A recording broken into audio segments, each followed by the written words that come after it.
So guys, আজকে আমি আপনাদের দেব 19 মিনিটের ভাইরাল ভিডিও লিঙ্ক। দেখো এখনকার মধ্যে ট্রেন্ডিংয়ে আছে, সবচেয়ে ট্রেন্ডিংয়ে আছে 19 minute 34 second video link, viral link. তোমরা দেখতেই পাচ্ছ। তো আমি তোমাদেরকে দেব পিওর যে লিঙ্কটা, যেটা মারলেই কাজ হবে, সেই লিঙ্কটাই আমি আপনাদেরকে দেব। চলো আমি দেখাচ্ছি কীভাবে ডাউনলোড করতে হয়। 19 মিনিট দিয়ে এরকম সার্চ করবে, দেখবে দ্বিতীয় নম্বরেই চলে আসবে। ওখানে ক্লিক করার পরে দেখবে একটা রোবোটিং ইস্যু, মানে রোবোটিং প্রবলেম ফেস করতে হবে, যেটা আপনাদেরকেও করতে হবে। আমি করছি, দেখুন ঠিক এইভাবে মারবেন, মেরে এটাকে সিলেক্ট করবেন। দেখে শুনে একটু করবেন, সিলেক্টটা একটু দেখে শুনে করবেন, না তো আপনাদের 19 মিনিট 34 সেকেন্ড ভিডিও যাবে।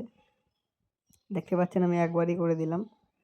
তারপর দেখতে পাচ্ছেন এখানে যে গুগল লেখাটা আছে, গুগল, ওটাই মারলে ডাউনলোড হয়ে যাবে। আরে ভাই, অ্যাড দিচ্ছে কেন? যে গুগল লেখা আছে দেখতে পাচ্ছেন, নিচেই চলে এলো 19 মিনিট 34 সেকেন্ড ভিডিও। ওটাতে ক্লিক করলেই আপনাদের ভিডিও